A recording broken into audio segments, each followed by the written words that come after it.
I'm here. I'm very excited to be chatting to Mike from the glorious Yob. How you doing? Yeah, super excited to chat to you. It's been yeah, you haven't been here, I think, for about 10 years, is that right? Back to Oz?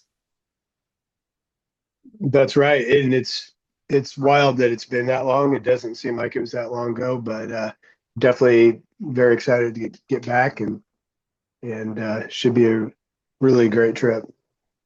Yeah, it's always pretty well received. So there's been that kind of the decade in between. So what's been happening for you in between? I mean, do you think has your what's in terms of music, is there anything that's evolved or anything personally that's kind of affected, how you're going with the, future music and, that kind of gap in between. And I think, you're due for a release as well. But Yeah. yeah, Yeah, we'll record a new album sometime this year. We're in the home stretches of the writing and feeling really good about it.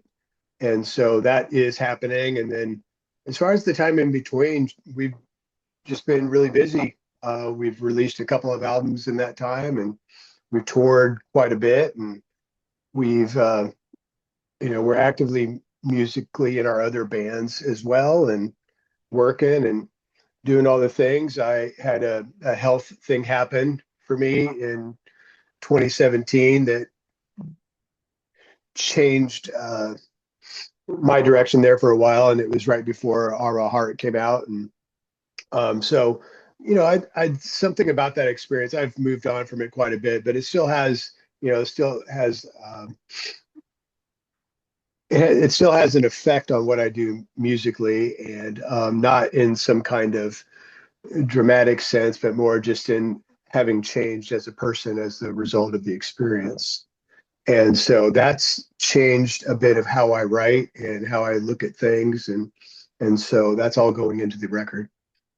yeah, I was going to say, I mean, without probably dwelling on it, and I know probably people have asked you about it so long because it's, and for anyone that doesn't know, it was like a near death experience. So it's pretty significant. So is it just really sort of the way you approach music, or just generally, obviously, for anyone that has those experiences, it's going to make you super reflective or even introspective to a degree, isn't it? Yeah, all the above. And yeah, I mean, exactly, it's not one of those things that I talk about much anymore. Yeah, And and it is obviously just the honest answer to your question about, things that are going into the record, or just perspective shifts. And I think the most consistent shift that I got from it is just really, looking at life from the perspective of, just knowing on a much more visceral level how temporary it is. And it's not like in some kind of meme way, it's more just the stark reality of it. And so, and it's not morbid to me at all. It helps inform what I'm looking at and what kind of change I want to make and how I want to traverse this world that's differently, because it just really, I did come out of it different. And it's taken, I wish I could tell you that it just changed everything overnight or something, but it's been years of assimilating what I learned. And so, but from there too, it's just, we all have busy lives, and, we've been playing this whole time, and writing takes the time that it takes. We're harder to please for ourselves. And so we're really just cycling through a lot of stuff and trying to hone things that make us genuinely excited all over again. And we're there. So it's great. yeah. I was going to say because you haven't really, even with that, as we just briefly spoke about. Then there hasn't been much of a pause, is there really? I mean, there's never, the two between the tours and the records. It's yeah, there's not a lot of breathers, is there? The demand, and obviously your willingness to play quite frequently, because and your runs are pretty big, aren't they? Sometimes too. They can be. I mean, we try not to do anything longer than 6 weeks, just because we want to have it be somewhat humane, and also, we're not old, but we're not young. And so those big extended long tours do take a toll in a different way. And sure, part of it's our wear and tear, but also we want to do as good a job as we can for anyone who shows up, and we want to be at our best. And so, I think it seems like we tour more than we do. We have chunks of time in between where we're not touring. But yeah, I mean, it is always something, but that's the life of doing this sort of thing. And if you're a painter, then it's painting, or it's whatever it is. So it's just your life. Yeah, that's it. Yeah, that's the kind of that's the path, isn't it? That's part of it. There's not, yeah, you can't just kind of, sit on your laurels and then just go, oh no, we'll get back to it because we're not, multi-millionaires, Yeah. from one album or something, like extravagant lifestyle or any of that kind of bullshit, really. So, it's the craft and I suppose the commitment to it. Um, I was going to ask, which a lot of people even say, so some of your songs are, they're massive not only in the tone and the depth of the song, but also the time that's in some of the songs, because some of them, kind of push past that kind of even 15 minutes. So, do you know from the start, if the riff is going to become something epic, or how does it? I know people sometimes get bored with this, but I find the process quite interesting. How like a lot of bands in the genre, how it's starts and that riff, and then the storytelling almost, and then obviously song structure. Yeah, I mean, I guess the short answer is, as far as long songs go, I don't know that you could say, I mean, I don't know what you would consider, Yob, third wave doom, behind Pentagram and various bands like that, the bands that were more happening in the late 80s and 90s. But when we're getting into it, part of what was exciting to me is obviously, uh, I mean, the big entryway to me to what would be called quote unquote doom or playing long form is Cathedral. And that was back on like Force of Equilibrium. And initially I didn't like it at all because I really liked Napalm Death and I didn't understand what Lee was up to. But then I saw him in Portland and it really just blew my mind. It is on the Grind Crusher tour, and they're actually touring with Napalm Death and Carcass and Brutal Truth. And so, I mean, obviously, if you take any record and play it at 33, it's just going to take, the record's automatically going to become longer because of the pace. And so just playing slow, I think there's a certain amount of time that just gets, uh, used up in just the pace of it. But from there, I also grew up on 70s balladry and and so I always think it's going to be shorter than it becomes when we're writing. I think, it's probably going to be maybe 8 or 10 minutes, and it ends up being 18 minutes. Yeah. And it's just the song keeps evolving and shifting and changing. And I think for us, whatever we're working on, we just need the fuck yeah meter to be bright.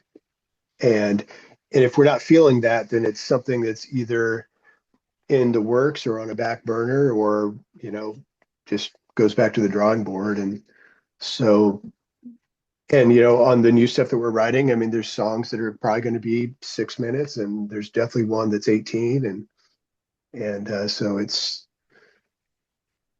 I just can't seem to write anything shorter. Yeah, yeah. I mean, It never feels complete. even if you go back to like some of the Led Zeppelin stuff, you know what I mean? Like it's obviously started very bluesy, but then like the journeys that, recently I've gone on a journey to listen back to those kind of first six albums, and then when you're younger you want to hear the real, rocking kind of songs, but then the journey songs and what's involved, I mean, man, that's just, same as a classic song from yourself or Conan. Like it's that journey, isn't it? That journey and the, Yeah. it's like a movie and a song, which I think is, like a lot of it's not really any genres really do that, that well, you know what I mean? Whereas this, it's like strap yourself in and it's like, fuck, we're going here, like that's it's it yeah, it's pretty it's a lot of creative power in that, isn't it, really? It is, and when it's done, I think right. I think that, and I've had this experience many times where listen to a song beginning to end and you realize it was 14 minutes. And so, and maybe that's a little different in the MP3 age, but back when I was buying, records and CDs, you just throw on the record and be listening to it, or throw on the CD, and time would just become elastic, and things that were much longer felt shorter. And it's just, good songcraft and intention. And, these bands that are, even though back then anyway, there wasn't that big of an audience, people are swinging for the rafters anyway, writing the best thing that they could. And with, at that time, not a ton of people watching. And so you get these records that really are deep and powerful and rad. Yeah. Yeah, I think it's very considered of, a lot of people I've spoken to, and I mean, I have the same opinion. I think that's the beauty of the whole album. I think it's very, not only should you kind of, let it soak in, I think it's quite respectful to the craft involved. If people take that effort, even where it's like the track listing, where it comes in and stuff like that, to sit down and soak it in, rather than, like you said, the current age of singles and just, disposable stuff. And I know the song off that album. It's like, no, but the whole album, like that's it's, it, Well, and that, there's so many more bands doing it, which is amazing. It's just like Doom, especially really simple Doom or Stoner. It's like, it's really easy to play. Like, it's really easy to play. It's not, you can write slow, you can study some riffs and get into it, but it's very hard to do well, like in the way that is compelling, like when you first heard it. It's like, and I think when you look at those earlier bands, there just wasn't anything before it that was exactly what they were doing. Or even if there was, they had a personal stamp on it. Like Fu Manchu has a personal stamp on heavy fuzzed out bar chords. It's unmistakable. That's very hard to do. You really have to want to bring yourself to it. But then you have to find out who you are to bring it. And that's the stuff that gets super compelling, where you're just kind of like, okay, it's like things I've heard before, but there's something else. And it's just what a unique individuals can bring to something. But it takes digging, and it's hard to do. And not that, this, I'm not meaning to be, sounds fucking pretentious, but I don't mean it like that. I mean it is like, we all have this opportunity within music, not just to enjoy and have fun and celebrate and medicine and all that, but to develop, ourselves, develop our ears, and get introduced to ideas and vibes. And it's magical. It's such a magical thing. It will never not be magical. Yeah, and sometimes it takes a while. I think even from with bands, it might take the second or third album or more to find where they sit. You know what I mean? Like Oh, it did for us, for yeah, sure. I mean, there's people that love our early records, and I'm not meaning to like diss on anybody's fandom, but it took us a while to feel like, okay, we're starting to feel like we're heading in the direction we want to go. yeah. I mean, it does take a Anyway, while. I did not mean to cut you off. I apologize. No, 100%. Because I'm from Melbourne, and we have in Australia we have probably some of the most amount of, every third band in the kind of alternative kind of music thing is a doom band. And there's, exactly touching on what you said, there's a lot of doom bands, but there's, anyone can play a Sabbath riff, or three different types of riffs, but done well. And Should. yeah, exactly. this is true. But yeah, I mean, I think I think in today's age where everybody can throw their hat into the ring, it's the best. Fuck gatekeeping, get your music out there. Mm. Um, but you're seeing all these different bands as process in real time. I think in record labels when they introduce a band, there's something about it that's like curated. When you hear something in the '70s or whatever, there's something about it that was, you know, I mean, it was crafted in a room somewhere to begin with, but then in a process, it became this iconic thing. And nobody has Pink Floyd recording budgets, and everybody Yeah, writes your record and you do the best you can with what you got. And, you know, there's no rival. yeah, that's true. I I wanted to go back on what you're talking about Cathedral because I did read, you know, Lee Dorian was an influence, particularly around that era. So, because he's done a lot of vocal things, isn't he? And I think a lot of people, Cathedral as well, they didn't know how to take it as well, did they? But it was like what you said before. It was pretty landmark for you, and that's that particular album is incredible. Like just Yeah, that one. And it was kind of, because then I went back and got In Mourning, the 4 song EP, and then it was, Soul Sacrifice and Ethereal Mirror and just and the Static Magic, or there's a different title for it in the States. But yeah, those records, I spent countless hours with them. And Lee Dorian as a vocalist, he's just seemingly unafraid and free. Like he just makes any kind of sound or noise or whatever that he wants. He keeps it, he's, yeah, just there's a fearless quality to it, and it's instantly recognizable. And the fact that he does all different kinds of vocals, somewhere between like Lee Dorian and edgy, 59 from Burning Witch, and uh, those were huge influences on me, as well as like just the metal vocals at the time, Death Roars and Ross Dolan from Immolation and all that. But very colorful, unmistakable vocals of Lee Dorian. yeah. It's interesting too. He even did, I think, maybe about 3 or 4 years ago, he even did like a flat out punk band as well for the.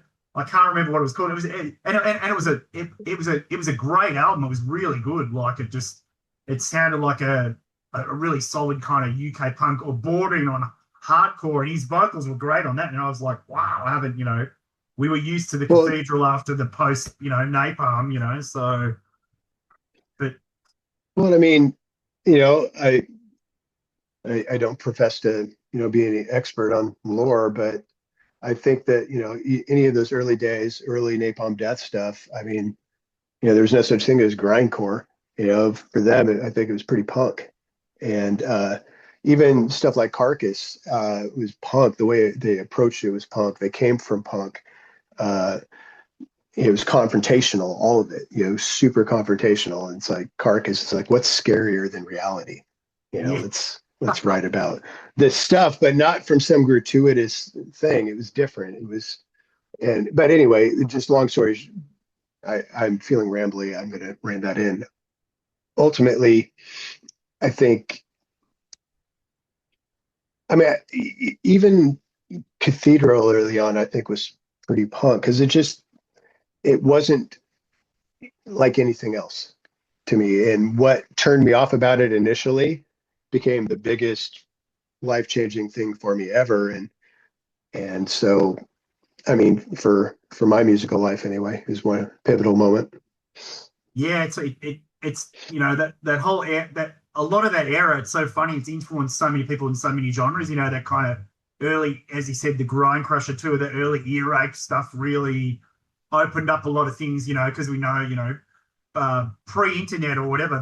That's what we had. You know what I mean? And so I don't think people kind of almost get the concept of how big our minds were blown from that kind of that era of music to kind of lead into future music for. I mean, if you just look at just the death metal scene in the earache era, I mean, there were so many bands, and the closest thing you had to it was like, you had Death, and you had the early, you have Sepultura, and you have these things that are starting to get heavier and heavier and heavier, and then all of a sudden you have Symphonies of Sickness. All of a sudden you have, uh, From Enslavement to Obliteration, and Obituary, and Deicide, that first Deicide record, and how Oh, just everything was so fresh and brand new, and what the fuck, and every vocalist was unique. Like yeah. nobody sounded exactly like anybody else, or Frank Mullen or Ross Dolan or David Vincent or Laurie from Nuclear Death, just the gnarliest, nastiest, toughest vocals, and they were all different. They all had their own kind of character. John Tardy and Oh, Kelly Schaefer, and it was so exciting. It was so exciting. yeah, yeah.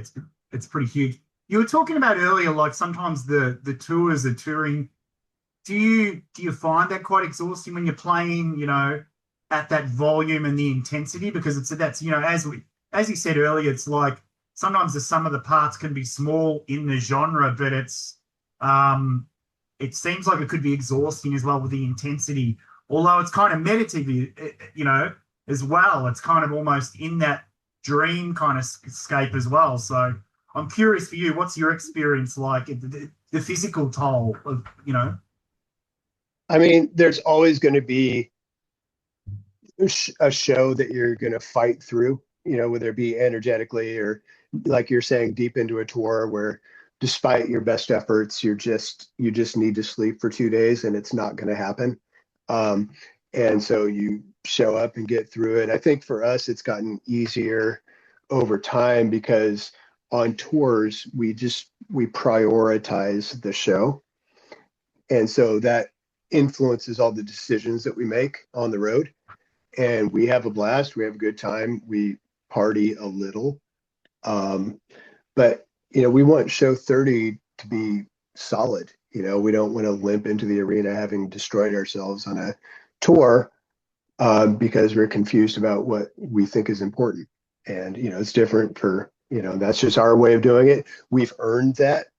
We've had yeah. lots of tours where we partied our faces off, and it's just it's just not sustainable in any way. And Yeah, at a certain at a certain point, we just kind of was like, people are paying to see and be with us, and we are a long way from home, and we owe it to them and to ourselves to make this as awesome as we can.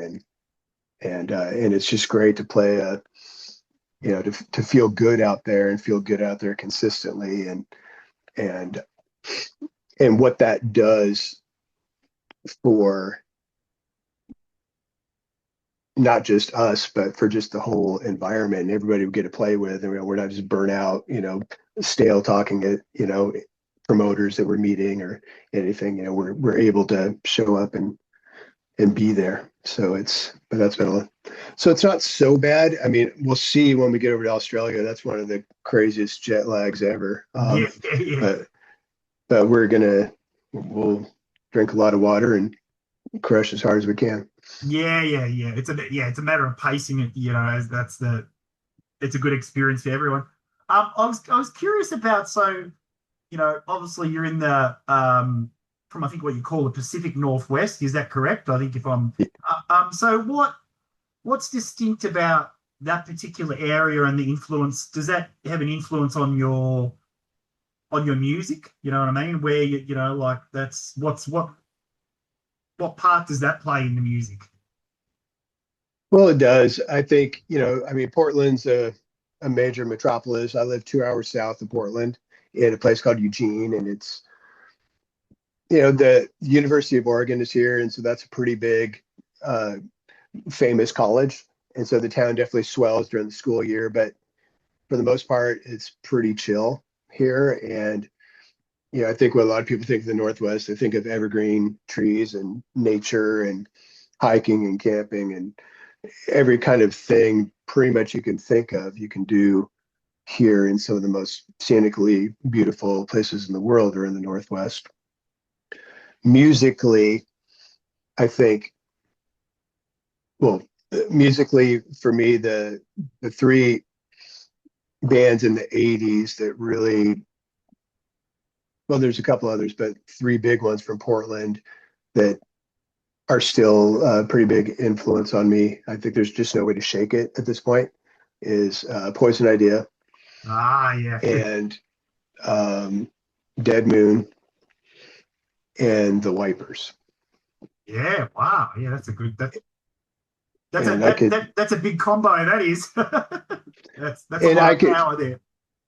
well, and just, mastery of, power and atmosphere and songcraft and chord melody. And between those three bands, there's just so much in there that just I take, my, different influences from. But as a, they were the gods to me in my, in my 20s, and they obviously still are.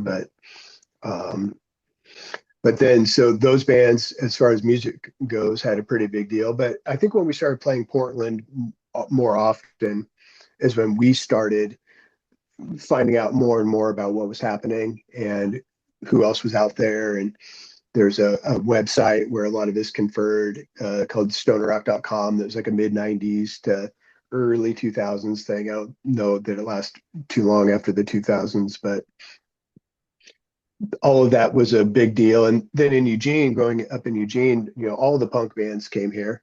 And so there's tons of basement shows, legendary shows. And so I saw lots and lots of music here as a kid, and occasionally some big bands, but the local scene in Eugene has produced some really amazing stuff. I wouldn't even play music at all if it wasn't for one band that I saw called Dirt Clod Fight, and they were playing in a living room working on music. And it was before they were called Dirt Clod Fight. And those are my friends. And Wow. I don't even think I would. I mean, at that point, I'd seen some bigger bands, but I'd never seen anybody just across from me just be so fucking badass. And it's just like, I have to do that. And there's no way. That's now something that is a part of my life. Yeah, yeah. That's I mean that if that sets a standard, that's pretty incredible, isn't it? Like that's a And they're working on a new record right now. wow. Geez, that's good. Wow, that's good to know. Yeah, because you Yeah. don't not spoken about enough, really. Like that's yeah, Yeah. Yeah. that's Dirk Club Fight's in studio right now. that's yeah, So anyway, that's some scattered thoughts about this area. I think that, I grew up in the woods, and, I'm definitely more of I like being in the city more than I like being out in the woods, but I don't know that I could live without either. yeah. Being from here, I've been to a lot of very beautiful places in the world. And when we're coming back and you start seeing the evergreens, either from the airplane or if you're driving up from California, and the topography starts changing, and it's just home. That's awesome.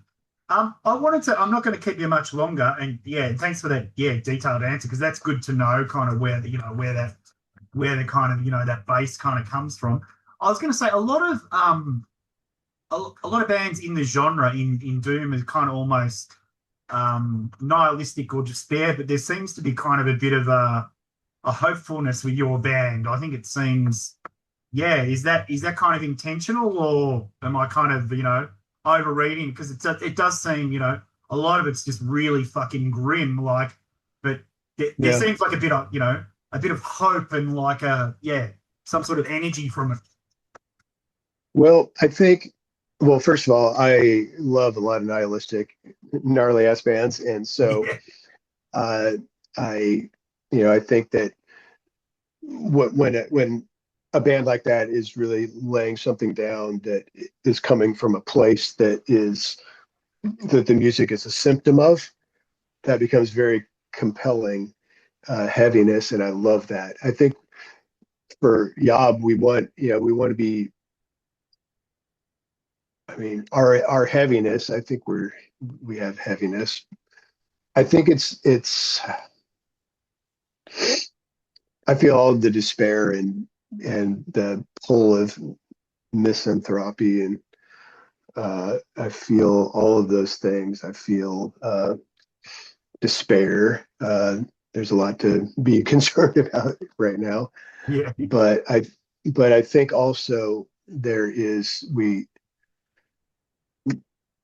some we're suffering all the things that somebody created, mentally somewhere down the line, systems of thought and ways you can either help people or screw people or whatever it is, depending on whatever your degree of heart versus not, or not being, or being broken in a way that you don't have access, and I don't know. I mean, I don't want to sugarcoat anything, but I think that I know that there's just primordial facts about life, which is how we can even possibly disagree about anything. And I think that our time here is short. I think our thoughts can be suspect. Our minds require a lot of scouring to make sure that we're, I think it's easy to get lost in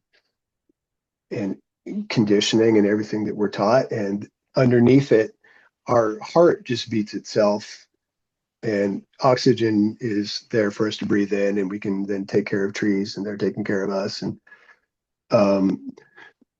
our body is just dodging and weaving with reality. I heard somebody say that there's parts of your body that don't even know you exist. They're just their own ecosystem of trillions of beings cooperating. And so what does that mean? It means that when I die, when I'm on my deathbed, any illusions that I have, I think are going to be revealed. If I'm lucky, I hope that I'm cognizant enough to see reality, to see it, without the fiction that I'm continuing, or that I am a existing so-and-so, always and forever. And it's terrifying, but somewhere along the line, I just look at reality and go, fuck, what are we, there's got to be something else going on here. And for sure there is. And I don't mean to be mystical about it. It's just a fact. It's just a fact. And I want to be, when I get lost in any shitty part of my personality that I'm working on, it's just a dead end road over and over and over and over again. And it's so compelling to just keep at it because there's something familiar about it. But there's something going on here that I don't think anybody really completely can understand intellectually. And I feel compelled to write about it, like tons of people before me.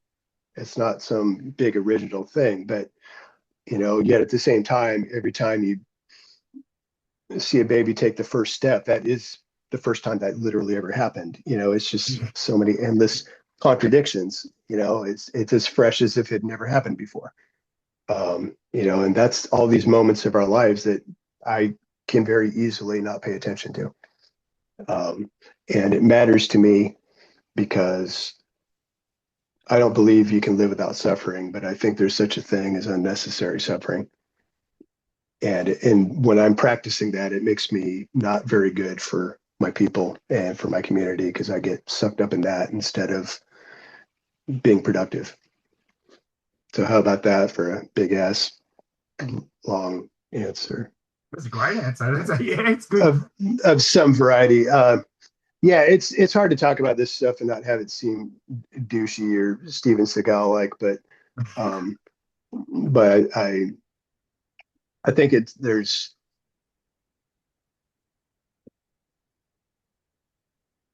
it's something where I don't know. I'm gonna stop right there.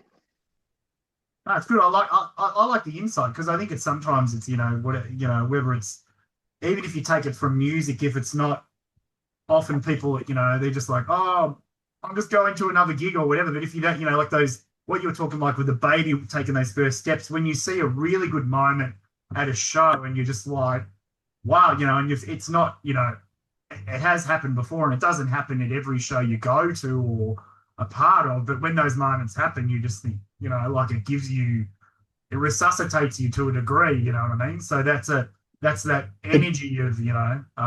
Yeah, it stops you. It stops you in your tracks, and whoever you were up until that moment where you got your face blown off, so to speak, just with music or inspiration or somebody just bringing it, or whatever the beautiful thing is, and that you can be aware of it. I mean, or that you're just brought immediately into awareness because everything else falls away for a second. Yeah. No, there's special moments. So, the last thing I was going to ask you, not so heavy, we were talking about earlier about the duration of songs. How the heck do you work out your set list? I mean, obviously, when you're, a tour cycle is for an album, that's a bit easier. You've got to, manage some of the new songs in with the classics that people want to hear. Because the duration of the songs, it's obviously a bit better when you're headlining, but there's still a duration. It's not does that kind of limitation of what you can fit in there frustrate you, or is it a bit of a challenge? It's just always how it's been. So we don't, we don't really think about it too much. We're actually very good at, I mean, what we try to do is we try to construct sets that have an arc to them. And so whatever songs we're choosing, we try to have it be an energy flow in such a way that there are the peaks feel like peaks and the valleys feel like valleys, and things have this spot to live in. And we have enough albums that we can go through them and put together, interesting vibe shifts within a set. But yeah, if you're talking about 75-minute set, hour and 15 minutes, that could be 5 songs. Yeah. Depending on which songs we pick, depending on which one, it could be 3 songs. I would say average it's 5 to 6 for that amount of time. Yeah, it's just so we just try to pick them and play the shit out of them. That's all we can do. Yeah, that's it. Thank you so much for your time. That was awesome chatting to you. I love those kind of deeper insights. It's definitely worthwhile, and it makes, kind of flushes it out a bit, as well as the glorious catalogue of music that you've released so far, and that you always kind of include our continent in the touring. So that's next month, I believe, in February. So that's pretty exciting. So we can't wait to see you back again. It'll be fantastic. We're really looking forward to it. It's going to be, we had a blast the last time, and we've, it's overdue. Yeah, no, it'll be great. And look forward to that new record too in the future too. So that'll be, great.